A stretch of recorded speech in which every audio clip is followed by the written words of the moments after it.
Moosetache by Margie Palotini, illustrated by Henry Cole.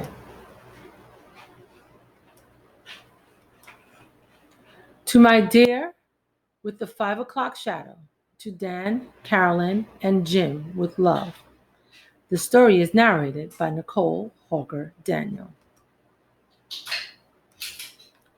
Moose had a problem, a horrible, hairy, prickly problem. It grew right below his nostrils and just above his upper lip. A moustache. Now, not a few spare hairs or shy little stubble.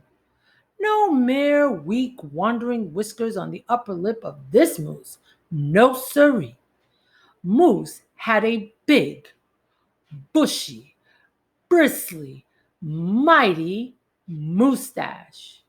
But a moustache that was a burly, surly, mangy mess. And it itched a lot. So he plucked and he tweezed. He even clipped, snipped, and teased. But his combs were still cowards. Oh no! His brushes rebelled. We won't do it! His scissors simply surrendered. I give up! Moose was in a frizzy tizzy. The moustache was completely crimping his style. He was a great hoofer, but he could barely bop and hip hop with a moustache going flip flop. He was a wonderful chef, but he simply could not flambe his souffle with all of those whiskers in his way. And he was a daring skier, but how could he downhill race with the mighty moustache blowing in his face? Moose had to do something, and soon. But what?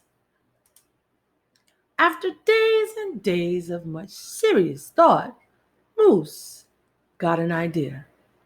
He crossed some hair here, he crossed some hair there, and he tied his moustache around his neck.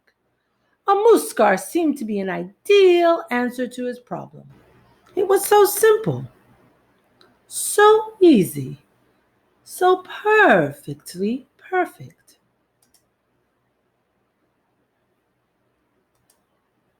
But then his moustache got knotted and mangled and horribly tangled, and those hundreds of hairs still prickled and tickled. Worse, Moose could barely take a breath with all that moustache wrapped around his neck.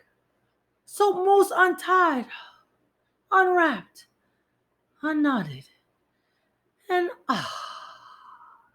gulped in some fresh air. Whew. He got another idea. He parted some hair this way.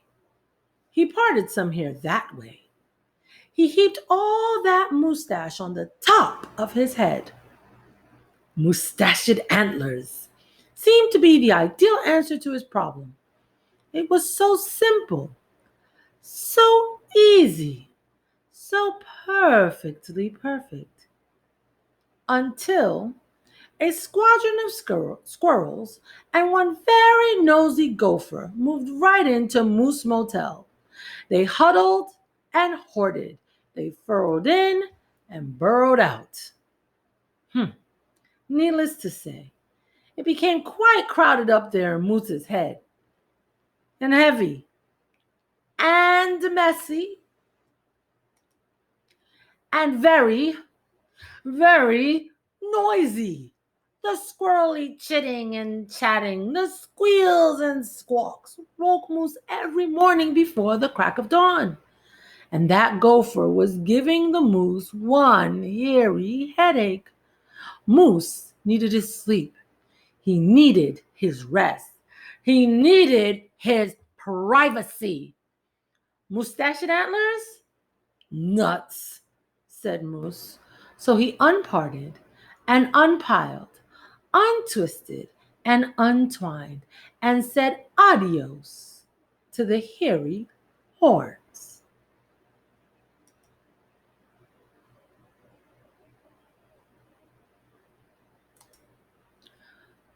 But now what? What? What? What? The miserable moose took hold of a hunk of hair and he wrestled it. Then he roped it. He tethered, tied, and tamed. Aha! A moose tail. That was so simple. That was so easy. That was not so perfectly perfect. Talk about a dizzy dude. Moose didn't know if he was coming or going, backward or forward, this way or that. He didn't know which end was which. Moose had to bail on the tail. And so he thought and thought and thought some more. But no other idea was a worthy winner. Braids were a bother.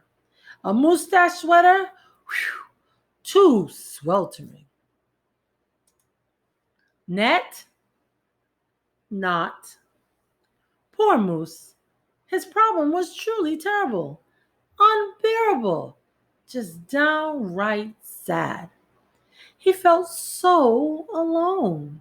He didn't know what else to do.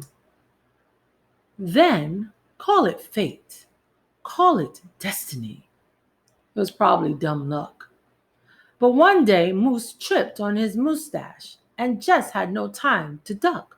Oomph! Pardon me, pardon me, they both said as they bumped. Then they blinked and they stared, and their hearts went thump thump.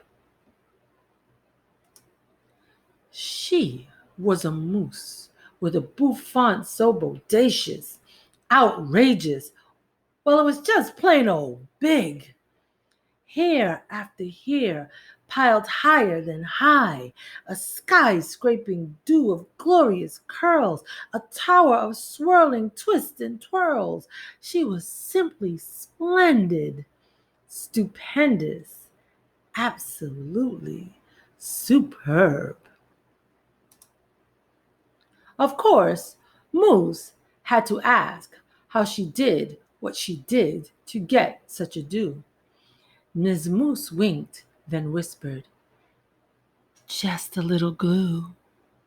So she helped he fearlessly plunge a hoof into the fat pot of white gooey goop, and carefully, oh so carefully, they glopped and they plopped, they pasted and they pressed, they coaxed and they curled every truly unruly wayward whisker.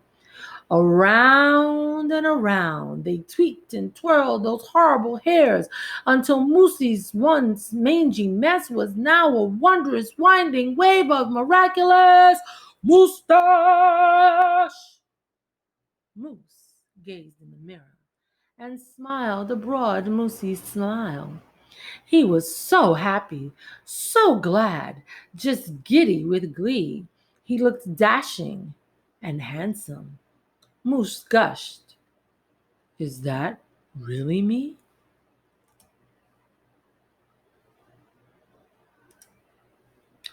With not a care for one hair, the moose pair boogied and bopped. They skied downhill, even uphill, and their cooking was hot, hot, hot. So, of course, it wasn't long after that Moose and his moustache and his beautiful bride fox-trotted and tangled and waltzed down the aisle. Good hair days, bad hair days, they vowed to love and to cherish. And with hearts heaped with love and pots filled with glue, they both sighed, I do, glue, and promised never to part. It was so simple, So easy, so perfectly perfect. And it stuck. The end.